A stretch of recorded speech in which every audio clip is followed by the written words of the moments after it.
So welcome back to Concepts in Arithmetic. We are continuing our work with fractions, and we're going to talk about doing some arithmetic where the fractions have different denominators. And I think the best way to introduce students to this is with a picture approach, a pictorial approach.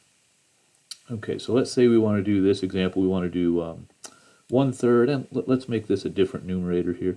Let's go ahead and make it 2/5. Okay, 1/3 plus 2/5. Okay, so one thing to note here is that we can't add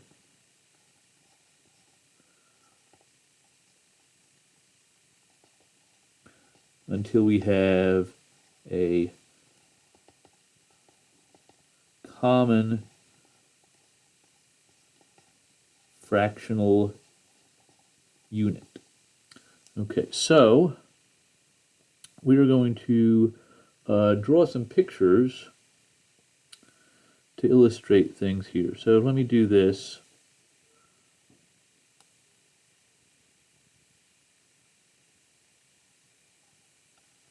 I'm just going to do a rectangle right here.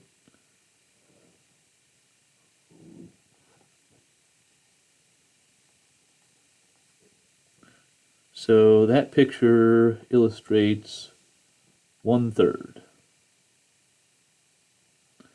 And I'm going to draw the exact same size box, but this one I'm going to slice horizontally, and I'm going to shade 2 of the slices. Okay, so 1/3 plus 2/5. Okay, so the way to demonstrate how a common fractional unit helps us is to redivide the various boxes. Okay, so we're going to take this one that's sliced vertically, and we are going to slice it horizontally.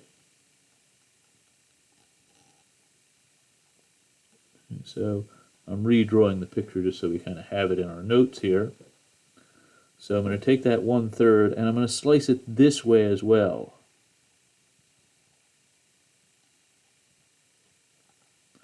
And that 2/5, the 2/5 that was sliced horizontally,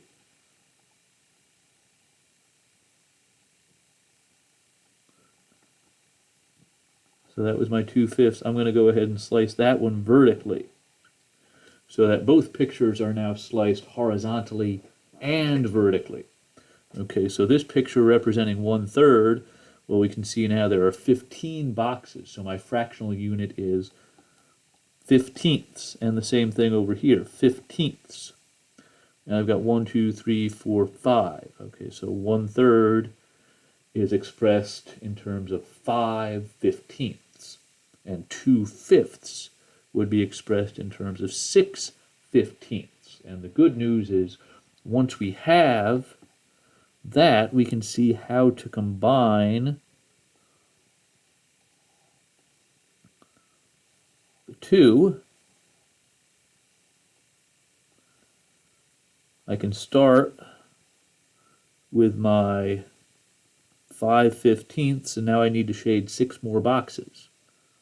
Okay, so 1, 2, 3, 4, 5, 6, right? Because I had 5 of them shaded. I need 6 more shaded. Okay, so remember, we don't want to do anything like overlap here. Okay, so we got to just count the number of shaded boxes, and then we can see we have a total of 11 15ths shaded. Okay, so a very handy way to illustrate adding fractions by getting a common fractional unit, aka a common denominator.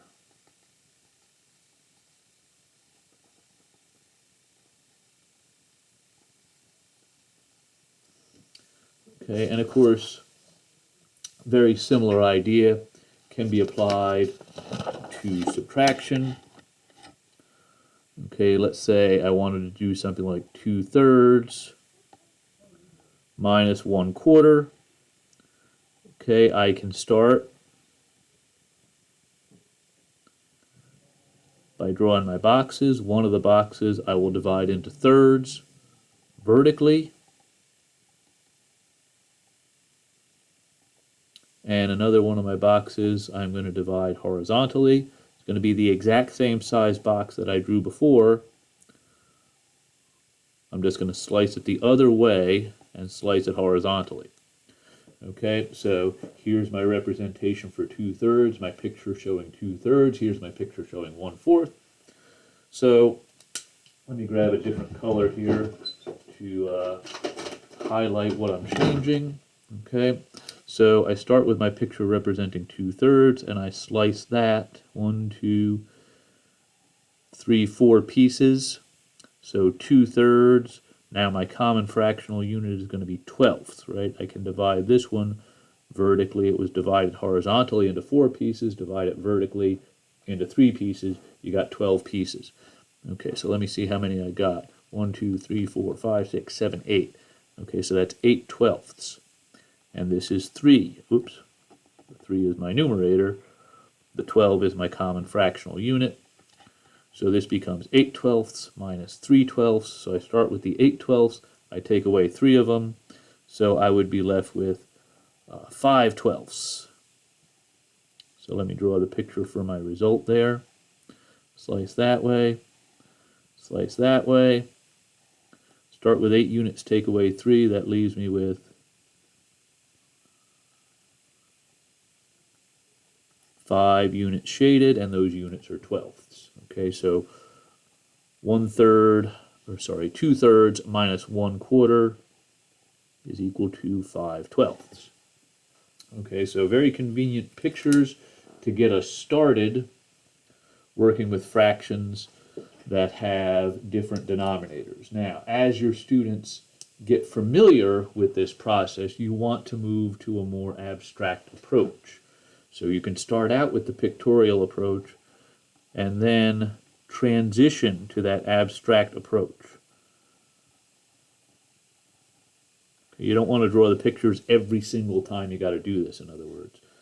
So if you had something like 3/8 plus 1/6, okay, well, we're getting a common fractional unit. Okay, so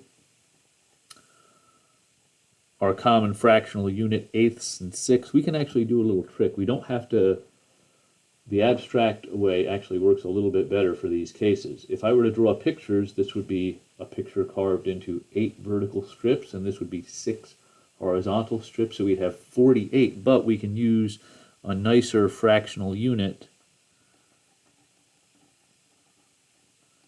the least common multiple.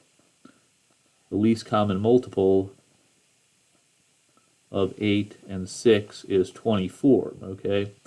So this becomes 9. Oh, no. It becomes,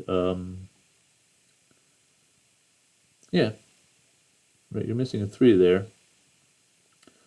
So this becomes 9 out of 24, because 3 times 8 is 24. And that becomes 4 out of 24, so you get 13 out of 24, okay, with your abstract approach. Ooh, no, I'm just over the 13. There we go. Okay, so start with the pictorial approach. We transition to the abstract approach, and then we can kind of generally get a fraction rule there. Okay. When we're working with mixed numbers and doing the arithmetic operations,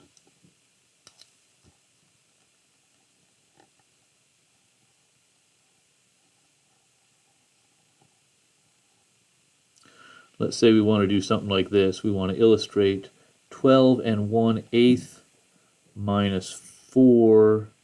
Let me do something a little bit smaller. Let's do 5 and 1/8 minus 3 and 1/8. let's do 3 7/8. Okay, so 5 1/8 minus 3 7/8. Okay, so there are a couple of ways we can tackle this. We might think of, on our number line, so we're going to illustrate this. 1, 2, 3, 4, 5, 6, 7, 1. 1, 2, 3, 4, 5, 6, 7, 2. 1, 2, 3, 4, 5, 6, 7, 3. 1, 2, 3, 4, 5, 6, 7, 4. 1, 2, 3, 4, 5, 6, 7, 5. And 1/8. Okay, so I'm counting by eighths here. My number line is subdivided. Each interval is subdivided. Okay, so what I'm going to do here is I'm going to start at 3 7/8, which is right there on the number line. And I am going to count up until I get here. Now that's 5 1/8. Okay, so I'm going to count up in my eighths. So that's 1/8. That's 8/8. 10/8. Ooh, God, I was in the way the whole time. Shoot. Okay. So I started at 3 7/8, and I'm counting up. Okay? I'm using the count up technique. How far do I need to go from here to get here? In other words, what's the difference between these two numbers? And that's what this is saying right here.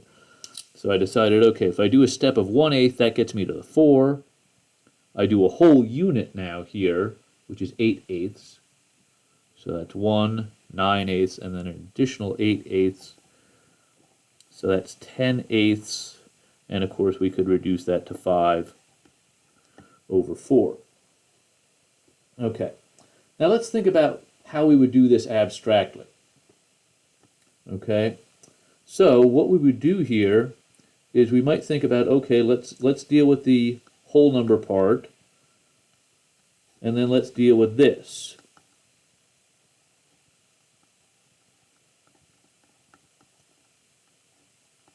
Okay, here this is trouble. Okay, now the reason it's trouble is because let's say I'm working with fourth graders.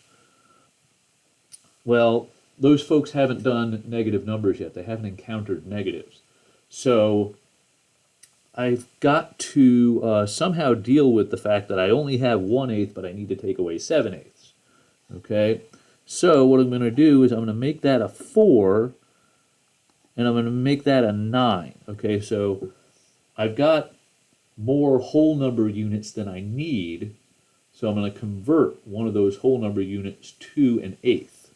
Okay, now of course, this would give me 1, and then this would give me 2/8, 1 and 2/8, which in other words, that's 10/8.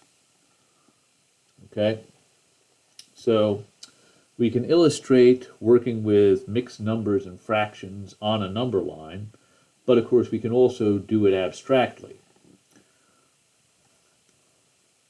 Okay,